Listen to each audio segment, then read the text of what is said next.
क्या तुम भी अपने जीवन से परेशान हो, अन्य लोगों की तरह हो? क्या तुम सोचते हो वो हो नहीं पाता? तुम चाहते हो कि मैं सर्वश्रेष्ठ करूं, लेकिन सर्वश्रेष्ठ हो नहीं पाता। तुम एक कदम बढ़ाते हो, 5 कदम पीछे हो जाते हो। इसका कारण कोई और नहीं, तुम स्वयं हो, क्योंकि तुम अपने आदतों से मजबूर हो।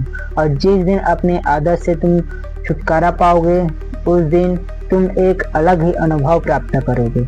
ऐसा अनुभव जो तुमको जीवन के हर लक्ष्य को प्राप्त करने के लिए पर्याप्त होगा। इसलिए जरूरी है कि तुम अपने आदतों को बदलो, क्योंकि जब तक आदत नहीं बदलेगा तब तक तुम्हारा सोच नहीं बदलेगा। और जिस दिन तुम्हारा आदत बदल गया, तुम्हारा सोच वाकई बदल जाएगा। और सोच बदलने पर हर समस्या का समाधान बदल जाएगा। तुम्हारा जीवन कोई खिलौना नहीं जिसे कोई खेल करके चला जाए। तुम्हारा जीवन एक स्ट्रॉन्ग, एक व्यक्तित्व का जीवन है, जिससे तुम अपना उद्धार तो करोगे, साथ ही दूसरे लोगों का भी उद्धार करोगे। याद रखना, जीवन में हजारों ऐसी परिस्थितियां आएंगी जिनका सामना करना पड़ेगा, लेकिन जरूरी उन समस्याओं से डर कर भाग जाना नहीं है, बल्कि उस समस्या का समाधान निकालना जरूरी है। देखो, अक्सर लोग कहाँ पर गलती करते हैं, उसे ध्यान से सुनो। आपके पास समस्या आया, लेकिन तुम समस्या से मुंह मोड़ करके उदास हो करके बैठ जाते हो। समस्या को स्वीकार करो, उसका उपाय ढूंढो। समस्या तुम्हें कमजोर बनाने के लिए नहीं आती, वो तुम्हें स्ट्रांग बनाने के लिए आता है।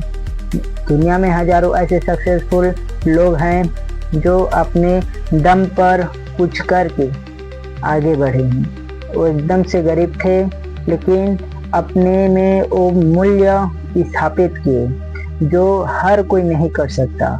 अपने आदत को बदले, अपने सोच को बदले, तब जा कर के वो कहीं आज लोगों के दिलों में बैठे हुए हैं। तुम भी चाहते हो ऐसा, तो तुमको भी अपनी आदतों को बदलना होगा, अपने सोच को बदलना होगा।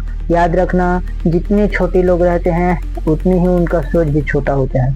लोग अमीरों को गाली देते हैं कि अमीर हमेशा छोटे लोगों को नीचे दिखाते रहते हैं। मैं मानता हूँ, लेकिन ये बात भी जरूरी है कि जैसा छोटे लोगों का माइंडसेट होता है, वैसा बड़े लोगों का माइंडसेट नहीं होता। हाँ, हालांकि ये बात अलग है कि छोटे लोगों के दिल बड़ा होता है, लेकिन सभी का नहीं होता। उसी प्रकार हर बड़े लोगों का दिल खराब नहीं होता। किसी में दयालुता होता है, किसी में भावनाएं होती है। तो हम किसी को ऐसे ही नहीं कह सकते। हमारा काम किसी को नुकसान पहुंचाना नहीं होना चाहिए। जहां पर काम बिगड़ रहा है वहां पर बनाने की कोशिश करो, उसे और मत बिगाड़ो। जब तुम दूसरे के काम को बिगाड़ोगे तो तुम्हारा भी काम बिगड़ेगा, और ये बात तय है। यदि तुम मुझे सुन रहे हो तो ध्यान से सुनना, क्योंकि मैं फिर दोबारा नहीं लौटूंगा। यदि यह मेरा पहला वीडियो होगा तो मुझे लगता है कि आपको इसे ध्यान से सुनना चाहिए। जीवन में तुम आगे बढ़ोगे, कब बढ़ोगे, कैसे करोगे, ये सब समय के ऊपर तय है। यदि समय तुमको कुछ करने नहीं दे रहा है, तो इसका मतलब ये नहीं कि तुम कुछ नहीं कर पाओगे। तुम्हें अपना समय बदलना होगा, तुम्हें आगे बढ़ना होगा, तब जा कर के तुम कुछ कर सकोगे। ऐसा करने में ही तुम्हारी भलाई है। यदि मैं बात करूँ सभी युवाओं की, मैं बात करूँ सभी नागरिकों की, मैं बात करूँ सभी वृद्ध व्यक्तियों की जो आज घर पर बैठे हुए हैं, तो इन सब में कोई अलग भिन्नता नहीं है। क्योंकि एक वृद्ध व्यक्ति जो अपने जीवन का पूरा समय कमा करके, मौज मस्ती करके या फिर विद्या ग्रहण करके व्यतीत करता है, उसके बाद अंत समय में घर में ही रहता है। यदि मैं बात करूँ उस नौजवान की जिसके पास बुलंद शरीर है, बुलंद माइंडसेट है, फिर भी वो वृद्ध के जैसा काम करता है, तो मेरा मानना है कि वो व्यक्ति वृद्ध ही है। क्योंकि सुनो, कोई व्यक्ति अपने उम्र से वृद्ध नहीं होता, वो अपने विचारों से वृद्ध होता है। मेरा मानना है कि जिस व्यक्ति के पास भले है वो 80 वर्ष का क्यों ना हो, लेकिन अगर स्ट्रॉन्ग माइंडसेट नहीं है, सही माइंडसेट नहीं है, तो वो व्यक्ति वास्तव में वृद्ध है।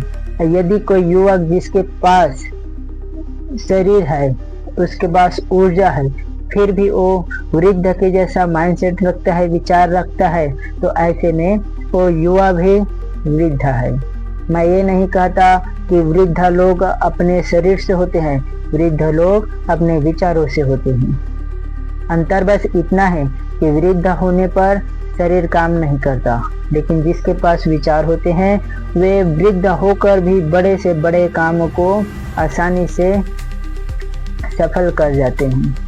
और कई ऐसे व्यक्ति होते हैं जिनके पास शरीर होने के बाद भी, मस्तिष्क होने के बाद भी, ऊर्जा होने के बाद भी वो किसी काम को अच्छे से नहीं कर पाते। दोस्तों देखो, यदि जीवन में तुमको आगे बढ़ना है तो फिर आगे कदम तो बढ़ाना ही पड़ेगा, अपने आदतों को छोड़ना पड़ेगा। सही आदत अपनाओ, तब जा कर के तुम जीवन में कहीं सफल होगे। यदि यहाँ तक देख लिए हो तो मैं धन्यवाद देना चाहता हूँ। और ऐसे वीडियो देखने के लिए, मैं सिर्फ देखने के लिए नहीं कर रहा हूँ, तुम्हें यदि जीवन को बदलना है तो एक नई दिशा, एक नई लहर के साथ मुझे सब्सक्राइब कीजिए। मैं आपको एक नया राह बताऊंगा। Thank you for watching.